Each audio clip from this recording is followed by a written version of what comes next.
Баршаңызға қайырлы күн. Бүгін сіздермен бірге дәмі тіл үйіретін зебра пирогын дайындайтын боламыз.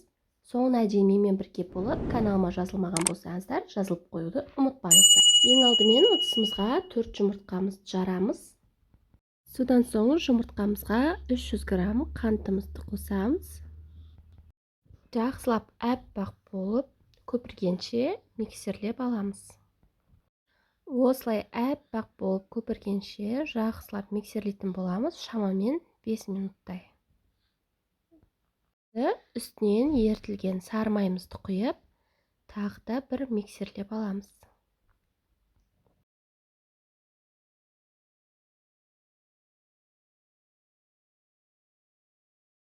Үстінен 200 мг айранымызды құйып, тағы да жақсылап миксерлеп аламыз. Айранды сметанамен, яғни қаймақпен алмастыруға болады. Одан соң ұнымызды салатын боламыз. Алдын ала електен өткізілген ұнымызға 2 шай қасық қопсытқышымызды қосып, ыдыстың ішінде араластырып аламыз жақсылап. Ұнымызды аз-аздан салып отырып миксерлеп аламыз. Ұнның барлығын бірден салып жіберсеңіздер, пирогтарыңыз көтерілмей қалады. Сол себептен аз-аздан салып отырып миксерлейміз.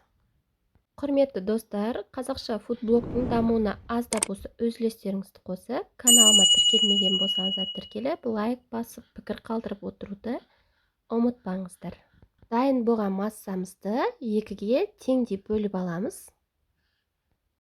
Бөліп алған соң, біреуіне 3 ас қасық какаомызды қосып, жақсылап сол ыдыстың ішінде бір қалыпқа келгенше араластырып аламыз. Лопатканың көмегімен немесе миксердің көмегімен. Мінекей осындай масса шығуы қажет. Енді формамызға орналастыратын боламыз. Әрқайсысынан 3 ас қасықтан салдым. Араластырып отырып, дәл видеодағыдай 3 қасықтан әдемілеп салсаңыздар, сіздерде зебра жолақтары әдемі шығатын болады. Кез келген формаға салып жасай берсеңіздер болады. Менің формамның диаметрі 26. Сондай нәзік, үлпілдек, үлкен болып көтеріледі. Міндетті түрде осы рецепт бойынша жасап көріңіздер. Бір жасағаннан-ақ мінсіз болып шығады. Дайын болған массамызды кезекпе-кезек салып отырып, формамызға орналастырып алдық. Енді осындай тіс шұқығыштың, яғни зубочисткамыздың көмегімен жолағымызды салып шығамыз. Міндетті түрде қызып тұрған пеште 160 градуста 40-50 минут шамасында пісіріп аламыз. Мінекей пирогымыз 45-50 минут шамасында өте биік болып көтеріліп пісіп шықты. Қазір сіздерге кесіп көрсететін боламын. Өте биік және жолақтары да өте әдемі салынған.